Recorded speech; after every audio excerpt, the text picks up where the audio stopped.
Alright, hari ni aku nak bagi penerangan ringkas tentang apa yang boleh, apa yang tak boleh dalam YouTube. Okay, first dulu aku buat channel. Aku create satu channel yang aktif dalam tahun 2020. Okay, aku upload lagu-lagu yang banyak copyright. Okay, salah satunya lagu koleksi lagu raya Siti Nurhaliza. Okay, Nazam Lebaran, Sesuci Lebaran, apa Anugerah Aidilfitri, apa semua tu lah. Termasuk lagu-lagu yang lain, lagu raya yang lain, koleksi lagu Kupohon Restu, lagu M. Nasir, okay, Satu Hari di Hari Raya, apa semua tu lah yang zaman-zaman tu. Okay, sampai satu tahap aku share dalam grup lagu-lagu raya kat FB. Okay, aku selalu share lagu ke grup lagu koleksi lagu-lagu lama 80-an, 90-an, lagu raya baru, lagu raya 90-an. Alhamdulillah, view meningkat dari ribu-ribu ke 10,000, 20, 30 dan endingnya 99k, 99,000, hampir kepada 100. Okay, masa 40-50k tu aku try apply. Okay, subscriber aku pun masa tu dah meningkat dengan secara mendadak. Dari 60 lebih dia naik 200, 300, selang 2-3 hari naik 400, 500, 600, 700, 800, 900, sehingga 1000. Okay, cukup 2 syarat. 1000 subscriber lebih, dibantu oleh time watch 4000 jam lebih, dengan bantuan video lagu-lagu raya Siti Nurhaliza dan koleksi tadi. Okay, 100,000k. Lepas tu aku apply, tetapi malangnya application itu ditolak atas tidak memenuhi syarat. Maksudnya benda copyright aku dah masuk ke dalam channel aku, full copyright walaupun time watch. Okay, itu isu copyright tak boleh. Okay, kalau video korang ada 100, dalam 2 atau 3 ada copyright, it's okay. Okay, boleh monetize. Kalau video-video yang original yang korang buat tu lebih 4,000 jam dan confirm lah 1,000 subscriber, mesti wajib lah. Okay, kalau video macam tu, video original melebihi 4,000 time watch, video yang copyright tak patut ada banyak dalam konten you all. Okay, dalam 100, dalam 2-3 copyright okay, tapi yang original tu yang mencukupkan 4,000 jam lagi. So lagi senang, lagi cepat, dan YouTube akan meluluskan dengan mudah, okay, tanpa halangan. Okay, perkara-perkara yang boleh, yang isu-isu yang boleh anda dikenakan strike ataupun dihalang untuk membuat apa-apa kenyataan, story ataupun penceritaan berkenaan benda-benda ini tak boleh buat. Okay, salah satunya aku dah try.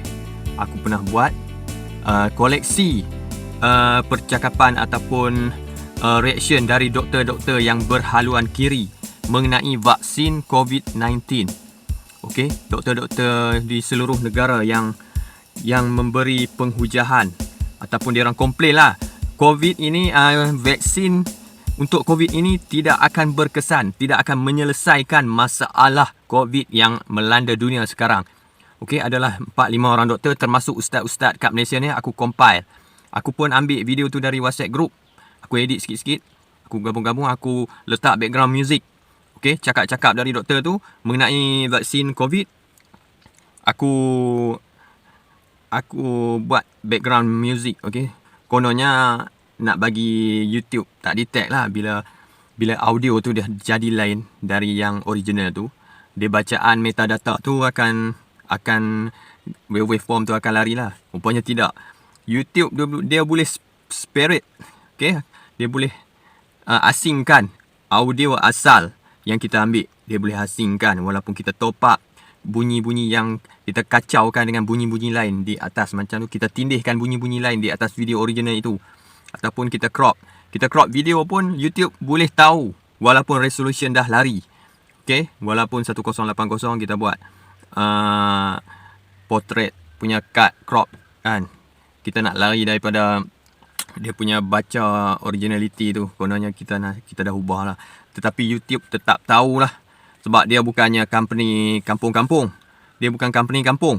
Okay, dia high level punya, world level punya company yang buat kerja-kerja untuk monetize pengiklanan by video di platformnya, di platform mereka.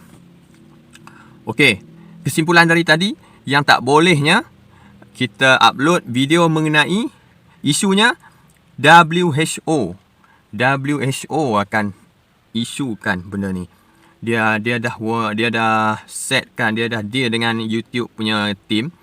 Apa-apa mengenai kesihatan ataupun penyakit-penyakit, terutama penyakit yang melibatkan situasi yang melanda dunia.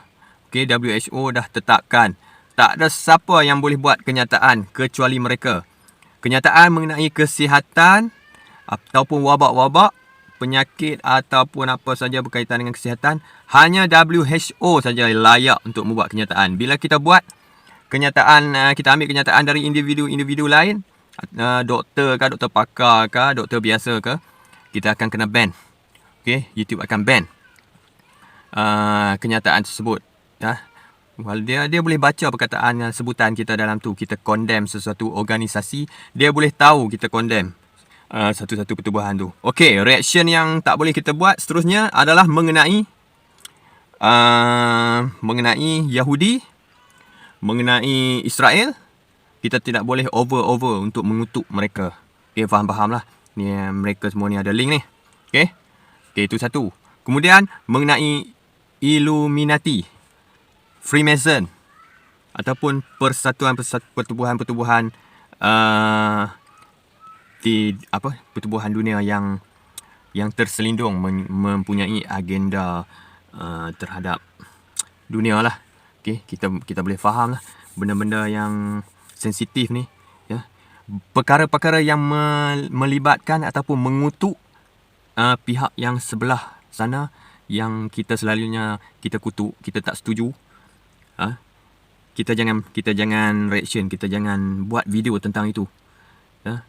Sebab kita ni ibarat kuli yang inginkan duit monetize dari mereka. Kalau kita pandai-pandai pergi kutuk majikan, macam kita kutuk majikan lah. Kita kutuk majikan, majikan akan buang kita. Okay, gaji confirm tak dapat. Okay, lagi satu macam majikan pecat lah. Pecat kau tak ada gaji lah. Sama juga dengan YouTube.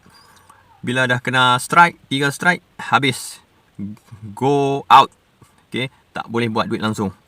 Macam kena buang kerja, macam tu. Okay, so hati-hatilah. Dari segi pengalaman aku pernah kena lah. Ya, aku pernah kena warning, community warning. Dia akan kekal di channel YouTube tu, warning tu. Walaupun tidak menjejaskan akaun. Then, strike yang paling bahaya. Okay, kalau boleh kita jangan sentuh langsung video orang lain, terutama video dari orang-orang ternama yang dia telah pun upload. Nama-nama besar, yang YouTuber yang dah banyak subscriber, yang orang tahu video tu dia punya, kita pergi ambil pula letak, kita cut, walaupun kita cut sampat, kita compile balik, YouTube tetap tahu berapa persen kita curi. Senang cerita, dia akan claim kita curi dan akan jadi reuse content. Sampai bila-bila pun tak akan boleh monetize. Okay, so buatlah video yang punyai originality sendiri. Dan aku sendiri pun tengah berusaha untuk buat video-video original dari aku sendiri. Namun, kekangan PKP disebabkan pandemik COVID ini menjejaskan sedikit pergerakan kita. Kita nak berjumpa dengan orang susah, nak interview orang susah, nak berkumpul dengan kawan-kawan buat video, lagilah susah. Tak pasal-pasal, kena saman, kena compound, duit melayang. Okay, hati-hati. Apapun, fikirlah. Kalau duduk kat rumah tu, buatlah konten apa saja yang boleh menarik minat audience. Okay, lagi satu, kekalkan niche. N-I-C-H-E. Niche ni adalah tema channel kita. Kalau masak, masak saja. Kalau mancing, mancing saja. Okay, kalau sukan, sukan saja. Okay, tetapkan sejenis saja korang punya genre content. Okay, korang faham? Macam aku pun, aku campur aduk sebab aku nak kerja time watch. Lepas ni aku akan asingkan video yang tak patut dicampur aduk itu, aku akan maintain sejenis saja. InsyaAllah lagi 400-500 jam lagi aku perlukan. Sekarang subscriber 3,569 kot. Sebabnya aku dulu dah pernah monetize, tetapi aku disekat. Dia dapat monetize selama 2 minggu saja. Dia check balik, walaupun dah monetize, dia check balik. Okay, video yang kita upload sebelum tu, dia check satu persatu. Oh, rupanya dia lambat jumpa. Dia luluskan awal, tapi dia tetap check selepas dia luluskan kita tu. Lepas tu dia dapat detect, okay, video ni banyak reuse content. Dia hantar email balik kali kedua. Harap maaf, channel anda tidak boleh lagi menjana kewangan. Sila buat perubahan ataupun padam video yang punyai reuse content. So aku pilih-pilih, delete. Jam tontonan aku banyak yang hilang. Dah berkurang dari 4,000 jam. Sebab itulah aku sedang kejar balik dengan konten-konten yang aku pun kadang-kadang give up dan pening memikirkan apa yang orang suka buat masa sekarang ni, apa yang orang suka tonton buat masa sekarang ni. Aku pun main cedok je, bubuh je dulu. Kadang-kadang aku boring, aku bubuh masak, hantam sajalah dulu. Sebab buat masa sekarang ni kita perlu try banyak jenis video. Yang mana view tinggi, kita fokus. Sama ada story, masakan, cerita pasal artis, cerita pasal politik. Yang mana satu orang suka sekarang ni. Okay? Bila kita tengok yang mana view tinggi, kita boleh maintain yang itu saja. Walaupun kita tak minat, kita terpaksa create minat untuk orang lain. Okay? Untuk orang lain suka, untuk view tinggi. Okay? Kadang-kadang kita terpaksa korbankan minat sesuatu minat kita yang sebenar. Selalunya YouTuber ni dia berjaya sebab dia bukan target duit. First kali dia target nak tunjuk apa yang dia boleh buat di channel dia tu. Sebagai contohnya, Syami ni dia suka bergurau-gurau, berlakon-lakon dengan kawan dia. Dia tak target pun duit dulu. Lepas tu ramai orang tengok. Pada zaman tu budak-budak yang bayar-bayar umur, pelajar-pelajar sekolah, pelajar universiti suka tengok. Seluruh Malaysia suka tengok masa tu. Sebab itulah view dia tinggi. Maksudnya dia punya rezeki lah. Apa yang dia buat tu menepati kehendak budak-budak remaja pada masa itu. Okay? Sekarang kalau orang lain baru nak buat, memang struggle. Drama memang struggle siapa baru nak naik. Sebab Syahmi dah buat lah lebih awal dan dia pun memang rezeki dia lah. Okay? Apapun, kalau kita nak setkan kita tak nak duit dari YouTube, tak boleh juga. Kita sebab apa yang kita buat ni, kita kena ada target. Nak kaya. Apapun, aku ucapkan semua YouTuber yang baru, yang ada cita-cita nak cari duit lebih melalui YouTube, mencari rezeki, nak buat perbelanjaan dapur, nak buat perbelanjaan diri sendiri, keluarga. Semoga korang berjaya. Okay? Amin. Ya Rabbal Alamin. Semoga Allah capaikan cita-cita kita. Apapun, jangan putus asa. Okay? Walaupun berkali-kali, walaupun makan masa yang lama, buat je. Kita petuanya nak bagi orang tertarik dengan channel, kita buat banyak. Okay? Kita jangan berhenti sekerat-sekerat. Macam sebulan satu baru buat. Kalau boleh, seminggu 3-4 video yang kita buat. Kalau masak banyak masak. Baru orang tengok, oh dia ni buat masak. Okay, dia buat masak saja. Maksudnya orang dah tahu dah, okay, kau pro bidang apa. Okay, channel ni pro bidang apa. Dia lebih kepada masak. Yang ni memancing. Yang ni drama. Yang ni buat story, kisah-kisah misteri. Yang ni kisah ahli politik. Okay? Apapun, itulah yang dipanggilkan niche. Okay, niche. Kekalkan. Aku pun tak boleh nak buat benda tu lagi. Sebab banyak kekangan, banyak halangan.